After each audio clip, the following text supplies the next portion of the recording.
My favorite thing about the theater is that it actually transports you somewhere else. You can come in with whatever mood and you can walk into the theater and the energy changes, whether it be the dancers, the live performances, the songs, and it just takes you somewhere else. I was dancing since the time I was 5, and I think the first time I came here was in middle school. I saw like the Bolshoi, I think I saw Ailey here for the first time, the Joffrey, all these really amazing companies. So this was kind of like my home for dance inspiration. I sometimes have to pinch myself to actually know, like, wow, Renee Robinson danced on this stage, or Judith Jamison danced on this stage, or even Alvin Ailey, like this is where he came. To me, it's a quintessential American experience to see the Alvin Ailey American Dance Theater. I'm looking forward to seeing Alvin Ailey, which I have followed for many years, even when he was in New York.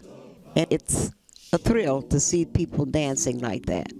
You don't see that quality all the time. I remember coming in to see Alvin Ailey with my mother, and she always spoke of Revelations, and it was a piece that I would see on television, but never envisioned myself actually being able to see it in person.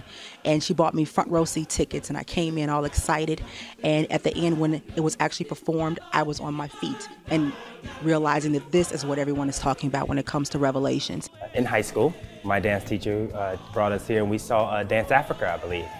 And I was way up in the, the pillars looking down. I think the first time I came to the Auditorium Theatre, I was maybe about 12 years old. It just feels good to know now, growing up, I was once here in the audience, and then now actually being on stage, it's like, wow. Like some dreams come true, basically. It's really amazing for me to be on the other side of the curtain, because I've had such great memories in the audience, and being able to experience giving the audience the feeling that I had felt. You just get a sense of history when you come to the auditorium.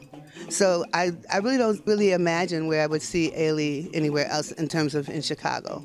I don't miss a performance of Revelations, and the late Earl Calloway from the Chicago Defender once told me where Mr. Ailey used to stand when it was performed here, and how he'd often slip off his shoes to stand barefoot to watch his company perform Revelations here at the Auditorium Theatre.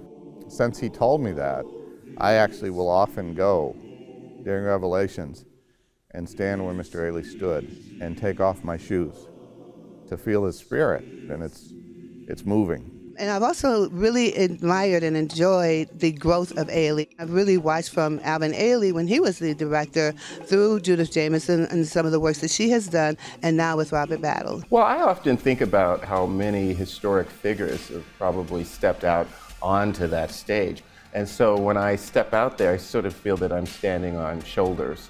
I think that the Auditorium Theatre represents certain values. It shows the country and the world that we value the performing arts. And I think that's why we're so successful here and why we love it here. Hey, Auditorium, happy 125th. Happy 125th, Auditorium. We live the history. We live the history. We live the history. We live the history. I wish you another 125 years of success, fabulous programming, great culture and arts, and bringing it all to the great city of Chicago.